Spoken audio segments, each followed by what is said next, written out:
Hello, welcome to Lemon Studios, where we talk movies, television, and wrestling. I'm, of course, Lemon himself. This is Z. Clemone, and this is my review for Monday Night Raw. But before we get into that, let's get the house clean out of the way. Share and leave a like. Comment below, let me know your thoughts on Monday Night Raw, and of course, hit that subscribe button as it helps me grow into my YouTube career.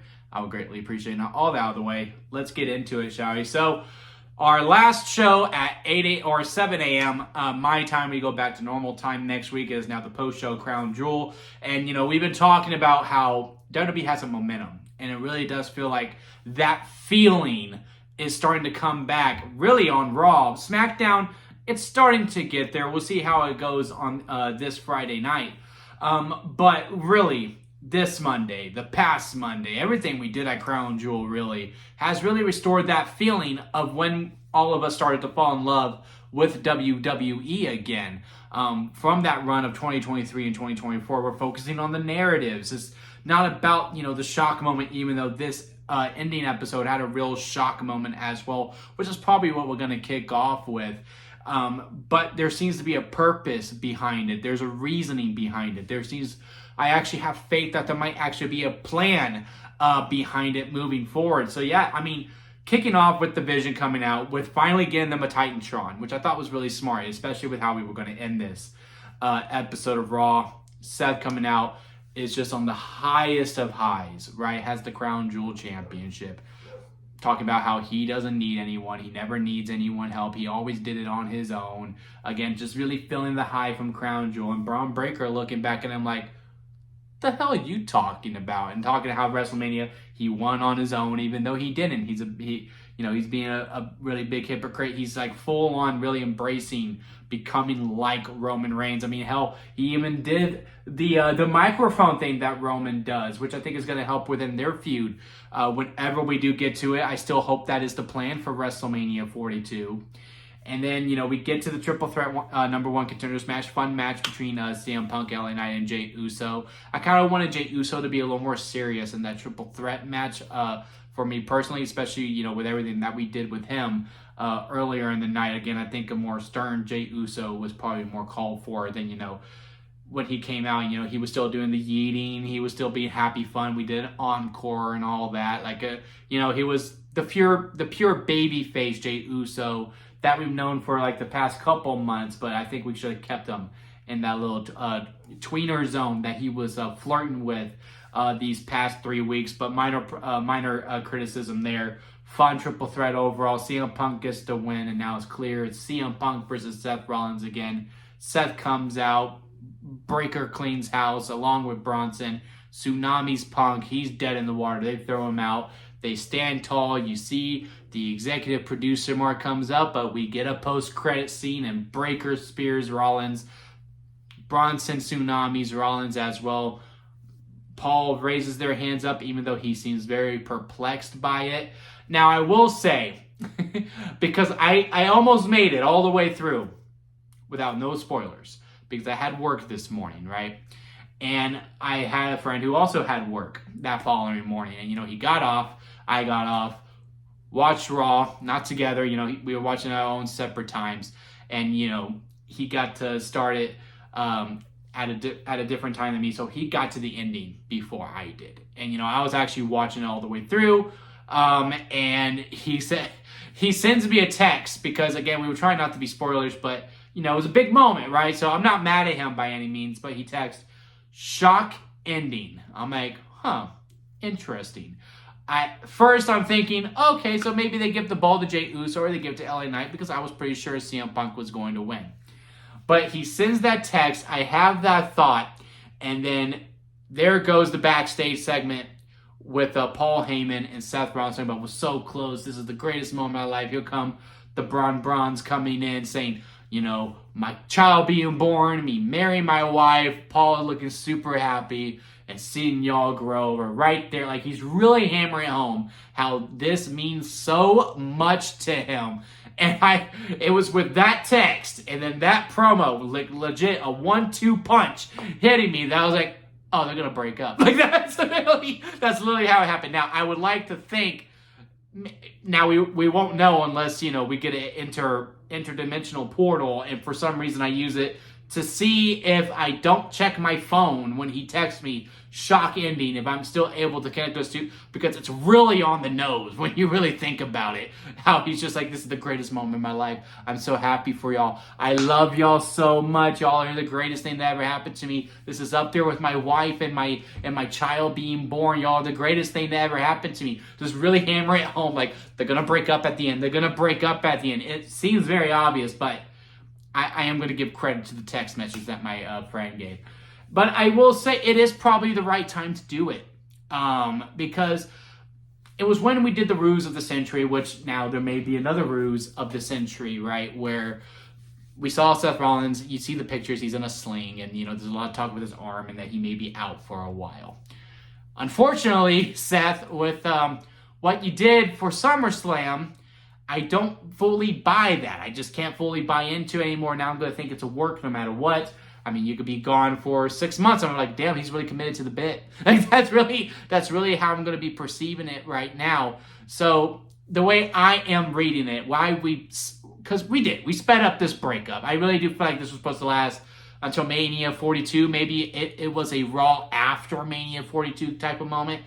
But I think when we decided to do the injury angle with Seth at SummerSlam, and we're going to let the Bronze do their own thing. And it became very apparent when Seth was on his own being a heel, and you could have Becky Lynch pair with him too, and that was magic. That was special.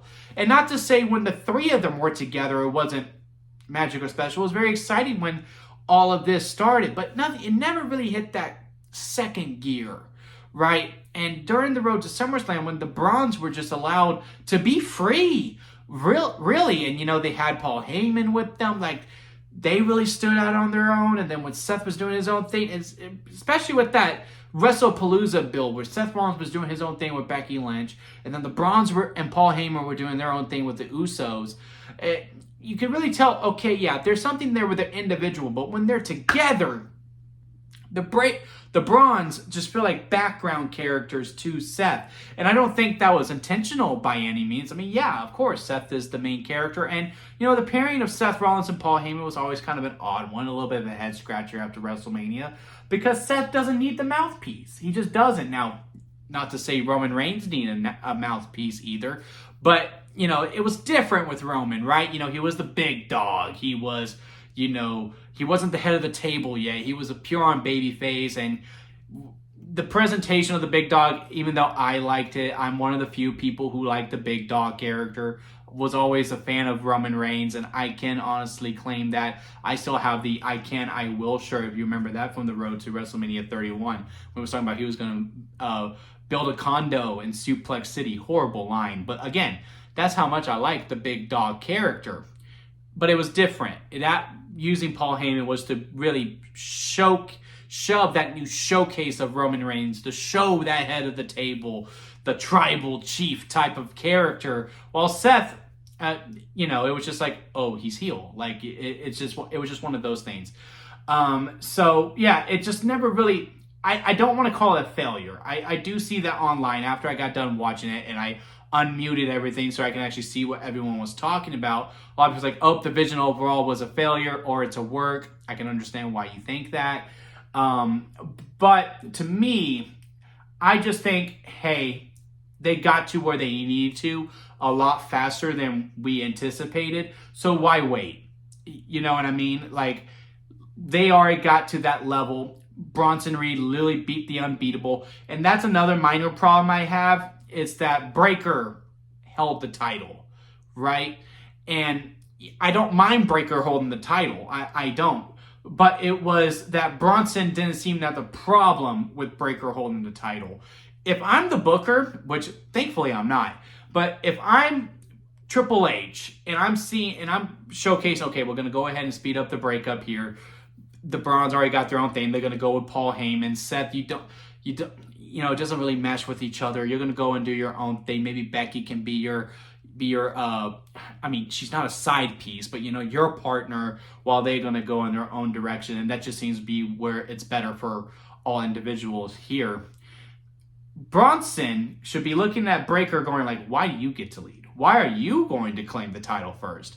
I just literally beat Roman Reigns. I beat the unbeatable. And also, I'm the only one of us who's actually beaten Seth Rollins. Seth Rollins recruited me because I can beat him. So why are you getting the title? If anyone in this team is getting a title shot, it's going to be me, goddammit. So I was looking for that as the credits were rolling when Breakker was like, I'm grabbing the title, you're going to hold up our hands. And Bronson didn't seem upset about that whatsoever. I do feel like he should have been at least a little peeved by it. And there should be a conversation about it because there's a dynamic there. Again, if I'm the booker, we are going to straight into this feud with Breakker versus Bronson. We're not going to stay in our ceremony at all. We're not going to play that they're going to be a tag team and this is going to be the group. It's going to be, why are you getting a title shot? No, it should be me. And especially if Seth is to be out for a while, which again, we take with a huge grain of salt at this point. But if he is hurt, we do wish him the best. It's just, again, I can't fully just have full-on sympathy right now because, again, I just can't trust the reports right now, which is probably what he wants in all honesty. So kudos to you, Mr. Rollins. But, yeah, I would just go ahead and get to that feud now. And they don't even have to fully break up. It's just a matter of alphas going at it, and then, whoever wins, wins. Because Breakker could be like, well, I was always supposed to be the next one up. Yeah, but again, you haven't really beaten anyone on my level yet, so let's fight it out. But yeah, overall, really good stuff.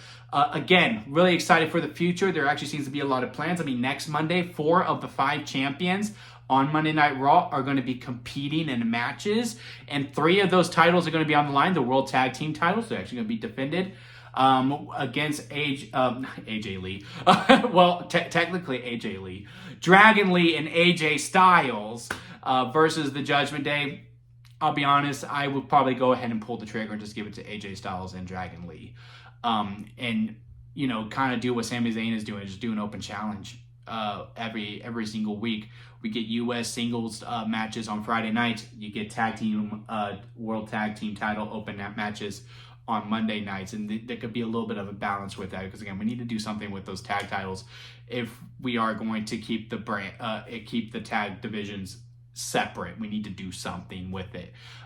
We also getting Dominic versus Rusev one-on-one again. I wonder how creative they'll get with the finish because, again, with Penta, they have the hammer. I love how they just fully embrace the Eddie Guerrero-ism of Dominic. I think it's really elevated his character to a degree.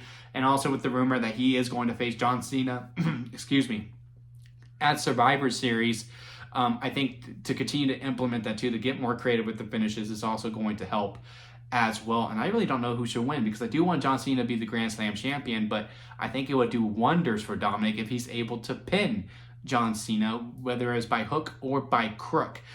So really interesting to see if that is to come to fruition. Again, I wonder what we're going to do because I don't think Rusev is going to win the title on Monday Night Raw next week. So we will see on that. We are also getting Stephanie Becerra versus Roxanne. I'm glad this actually kind of helps me a little bit now that it is on Monday because, we had the feud. She comes out. She talks about how I did not clock this. I don't know why, but she's the first WWE superstar ever to hold 4 titles within her first year in wrestling. That's really impressive. Again, she is just getting the rocket launched onto her. We haven't seen a run like this since maybe Paige. Hell, this run is even probably more impressive than Paige in a lot of ways. Then the Judgment Day come out. I'm thinking yes, because if y'all seen my ranking videos, y'all know I'm pretty high on Raquel Rodriguez right now. They talked about it during commentary during the tag match with Bayley and Lyra. Fun match. Didn't really hit that second gear for me personally. I do like how we can now implement when a character changes for Bayley within the tag, within the actual matches itself. It was a slap, and then she immediately went to Ding Dong Hello, but it's a little bit of a hybrid of Hugger and Ding Dong Hello now that she is fully aligned with Lyra. We'll see how long that lasts. Again, a lot of intrigue there. Again, that match just never hit the second gear for me. But anyway, they come out. Y'all know I've been high on Raquel. They said on commentary, hey, she's probably the most improved of 2025. I agree. And again, I think she's undefeated right now. I think she's been on a really long winning streak. And if I'm the booker, I'm thinking, okay, the first proper program is Raquel versus Stephanie. Stephanie can overcome Raquel. She beats, what's considered a giant in the industry, right? Because Raquel is significantly taller than Stephanie. She slays the beast, if you will, to beat someone who has organically been undefeated for quite some time. Then maybe she can move on to Roxanne. But Roxanne being the first opponent, again, the title's not on the line. So we will see. Maybe, next week then she faces Raquel and Raquel does beat her. And then, we do get that title match. Well, again, I'm interested to see in it. But at first, I really wasn't fully on board with Roxanne versus Stephanie. Because, again, I think they should both be winning. I don't think Roxanne should be taking pins right now. But, again, she is so young. You can honestly, with how young she is, she can honestly lose a lot right now. And then later on, then you can fire her up properly. Because, again, after I've said it like 5 times already, she is so young. So I understand it to a degree. But I am glad we're doing it Monday because now it gives me more hope that the proper feud will be Raquel versus Stephanie moving forward. Is that everything that happened? Oh, no. We also had the Rhea Ripley versus Asuka. Not Asuka, but Kairi Sane. Very fun match. Probably my favorite match of the whole entire night was Rhea versus Kairi. I also really like what we're doing with Asuka. She's a really different type of heel we haven't seen in quite some time. Where it's not... Because I feel like a lot of heels in WWE, they have that... They make sure to find that cool factor. You know what I mean? Like, Drew, he has the Twitter where, man, he's a POS, but man, his Twitter is so freaking funny. Like, and you love him for it because he's such a good troll. Or,